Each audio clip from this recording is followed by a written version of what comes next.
Hello student, good morning. How are you children? I hope fit and fine. बच्चों, आज हम जो chapter करेंगे उस चैप्टर का नाम है शिष्टाचार। आपको कल मैंने इसकी वीडियो में एक्सरसाइज समझाई थी और इसका अभ्यास कार्य सारा बताया था कि क्या क्या हमें करना चाहिए और एक वचन क्या होते हैं, बहुवचन क्या होते हैं, टिक द करेक्ट आंसर क्या है। आज मैं आपको इसके मौखिक और लिखित क्वेश्चन आंसर के बारे में समझाऊंगी।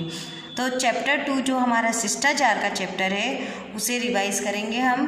दोनों बालकों में से कौन सा बालक शिष्ट है। अब जो दोनों बालक हैं उनमें से कौन सा बालक शिष्ट था? सचिन। कौन सा बालक शिष्ट था? सचिन।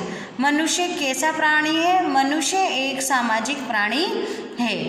विनम्रता किससे झलकती है? विनम्रता किससे झलकती है? हमारी वाणी से और हमारे व्यवहार से।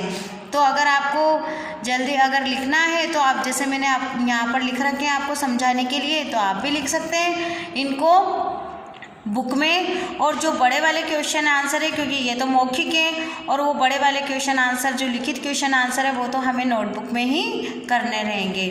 विनम्रता किससे झलकनी चाहिए?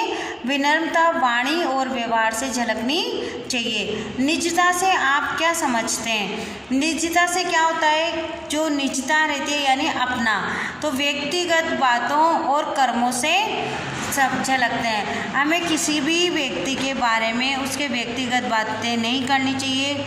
वो क्या कर रहा है, क्या नहीं कर रहा है, उसकी ज़िंदगी में क्या है, हमें दूसरों की लाइफ में दखल नहीं देना चाहिए। तो निजता से आप क्या समझते हैं?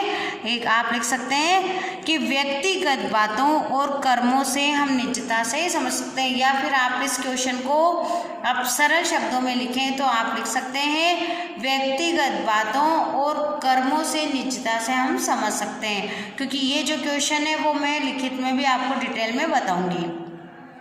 शिष्टाचार का पालन कहाँ कहाँ करना चाहिए? शिष्टाचार का पालन बच्चों सबसे पहले तो जब हम भोजन करते हैं तो करना चाहिए। भोजन करते वक्त बातें नहीं करनी चाहिए। जब खाना खाते हैं तो मुंह से हमें आवाज़ नहीं निकालनी चाहिए। दूसरा, जब हम बातचीत करते हैं तो हमारा व्यवहार, हमारी बोली और में मधुरता होनी चाहिए। ऐसी बात नहीं कहनी चाहिए कि दूसरों को कटु लगे या असत्य बात लगे। हमें अपने व्यवहार में नम्रता बरतनी चाहिए। अब आते हैं हम पेज नंबर 18 पर, जो कि इसके लिखित क्वेश्चन आंसर है। शिष्टाचार में मैं आपको दोबारा इसलिए रिवाइज करवा रही हूँ क्योंकि इसकी थोड़ी सी लैंग्वेज आपको टफ लगती होगी, पर यह बहुत अच्छा चैप्टर है। आपको मैंने पहले इसके बारे में निबंध भी बताया है और ये शिष्टाचार चैप्टर से हम काफ़ी कुछ सीखते भी हैं। तो आइए आप इसके लिखित क्वेश्चन आंसर देखिए।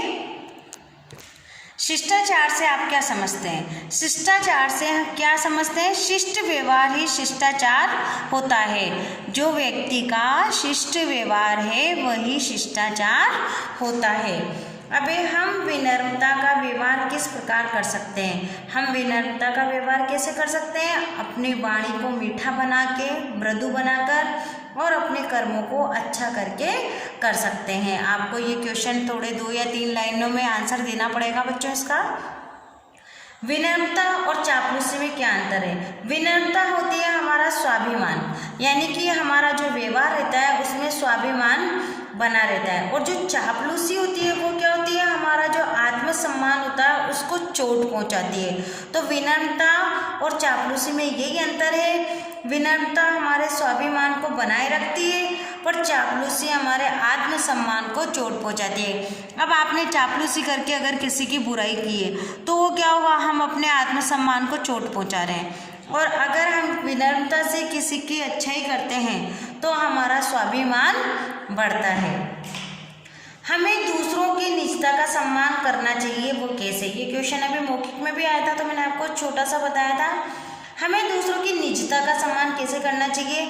अब देखिए बच्चों, निजता का सम्मान कैसे करना चाहिए कि किसी की जो जीवन है उसके बारे में, उसकी उम्र, उसकी क्या तनख्वाह है, क्या वो करता है, क्या उसकी नौकरी है, कितने घर का खर्चा चलता है। इस तरीके से जो बहुत से लोग रहते हैं कि दूसरों की ज़िंदगी के बारे में जानकारी लेते हैं, वो अच्छा नहीं लगता, वो किसी के आत्मसम्मान को ठेस भी पहुंचा सकता है।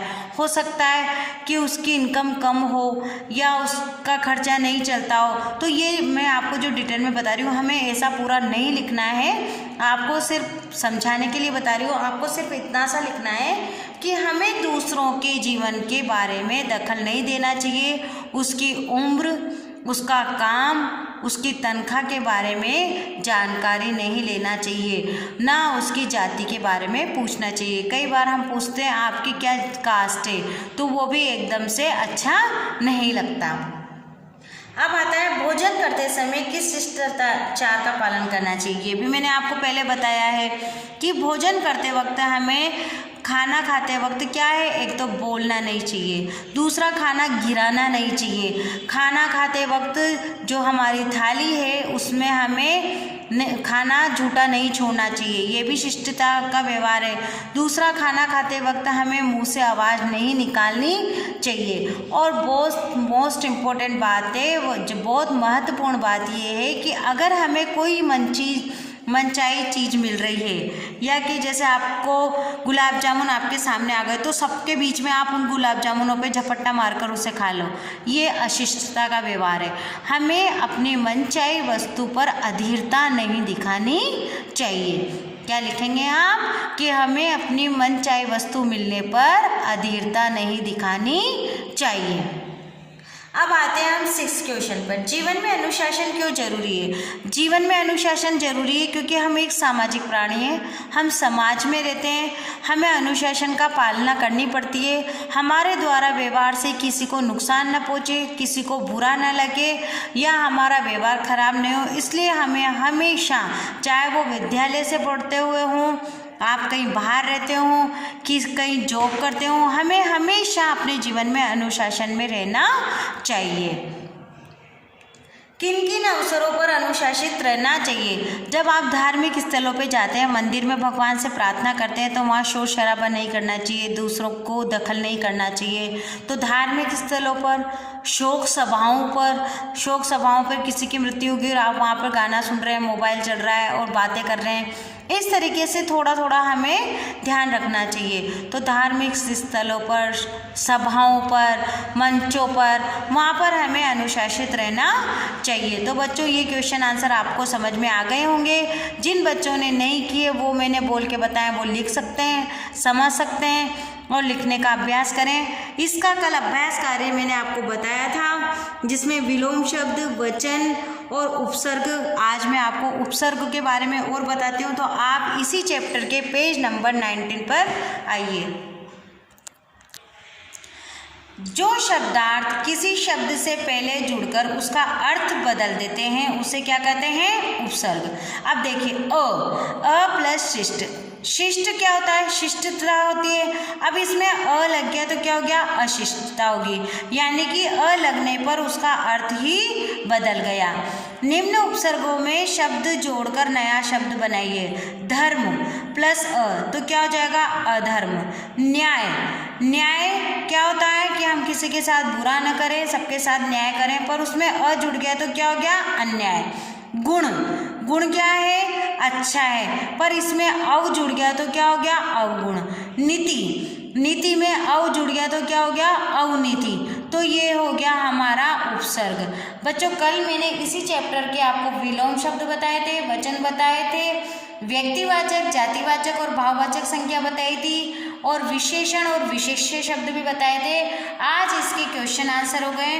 तो मुझे लगता है चैप्टर 2 आपका पूरा हो चुका है। चैप्टर 1 का दौरान हो गया, चैप्टर 3 का हो गया, और मुझे जो लगता है मैं मोस्ट क्वेश्चन वगैरह वो मैं आपको सारा एक बार कल की वीडियो में और दोहरान करवा दूंगी। तो जितना आज मैंने करवाया उसे समझिए और पढ़िए, और आप गद्यांश भी पढ़ेंगे, हो सकता है आपके टेस्ट में मैं गद्यांश भी दे दूं। तो इन सबको आपको करना है।